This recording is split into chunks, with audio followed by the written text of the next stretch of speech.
जय श्री कृष्णा। राधे राधे। आइए जानते हैं कैसे करें गोवर्धन पूजा। पूजा करने की संपूर्ण विधि। कार्तिक माह में शुक्ल पक्ष की प्रतिपदा तिथि पर पूजा का पर्व मनाया जाता है। यह पर्व दिवाली के अगले दिन आता है। गोवर्धन पूजा को अन्नकूट के नाम से भी जाना जाता है। इस दिन गोवर्धन पर्वत भगवान श्री कृष्ण और गौ माता की पूजा की जाती है।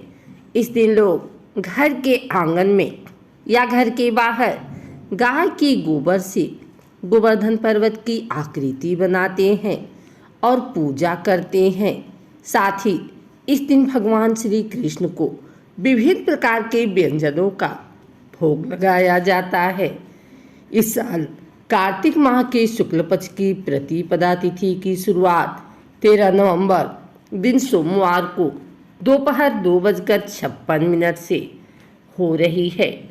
इस तिथि का समापन अगले दिन 14 नवंबर दिन मंगलवार को दोपहर 2:36 पर होगा। उदया तिथि को देखते हुए गोवर्धन पूजा 14 नवंबर मंगलवार को मनाई जाएगी। 14 नवंबर 2023 दिन मंगलवार को गोवर्धन पूजा के लिए शुभ मुहूर्त सुबह 6:43 से लेकर सुबह 8:52 तक है। इस बार गोवर्धन पूजा के दिन शुभ योग बन रहे हैं। गोवर्धन पूजा पर शोभन योग प्रातः काल से लेकर दोपहर 1:57 तक है। उसके बाद से अति गंड योग शुरू हो जाएगा। अति गंड योग शुभ नहीं होता है, हालांकि शोभन योग को एक शुभ योग माना जाता है। इसके अलावा गोवर्धन पूजा के दिन सुबह से ही अनुराधा नक्षत्र होगी। गोवर्धन पूजा की विधि में मुख्य तौर पर गोवर्धन पूजा के दिन सुबह जल्दी उठकर स्नान आदि करें। फिर शुभ मुहूर्त में गाय के गोबर से गिरिराज गोवर्धन पर्वत की आकृति बनाएं और साथ ही पशुधन यानी गाय बछड़े आदि की आकृति भी बनाएं। इसके बाद धूप दीप आदि से विधिवत पूजा करें।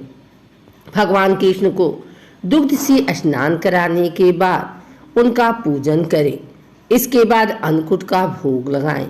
पौराणिक मान्यता के अनुसार भगवान कृष्ण द्वारा ही सर्वप्रथम गोवर्धन को पूजने की कार्यवाही हुई थी। श्री कृष्ण ने गोवर्धन पर्वत तो अपनी उंगली पर उठाकर इंद्रदेव के क्रोध से ब्रजवासियों और पशु पक्षियों की रक्षा की थी। यही कारण है कि गोवर्धन पूजा में गिरिराज के साथ कृष्ण जी के पूजन का भी विधान है। इस दिन अन्नकूट का विशेष महत्व माना जाता है। गोवर्धन पूजा के दिन सुबह जल्दी उठकर स्नान आदि करें। फिर शुभ मुहूर्त में गाय की गोबर से गिरिराज गोवर्धन पर्वत की आकृति बनाएं और साथ ही पशुधन यानी गाय बछड़े आदि की आकृति बनाएं। इसके बाद धूप दीप आदि से विधिवत पूजा करें। भगवान कृष्ण को दुग्ध से स्नान कराएं, बाद में उनका पूजन करें। इसके बाद अन्नकूट का भोग लगाएं। गोवर्धन पूजा प्रकृति को समर्पित पर्व है। माना जाता है इसने भगवान श्री कृष्ण ने इंद्र का घमंड तोड़ा था और गोवर्धन पर्वत को अपनी कनिष्ठा उंगली पर गोवर्धन पर्वत को उठाकर ब्रजवासियों की जान बचाई थी। लोगों को प्रकृति की सेवा और पूजा करने का संदेश दिया था।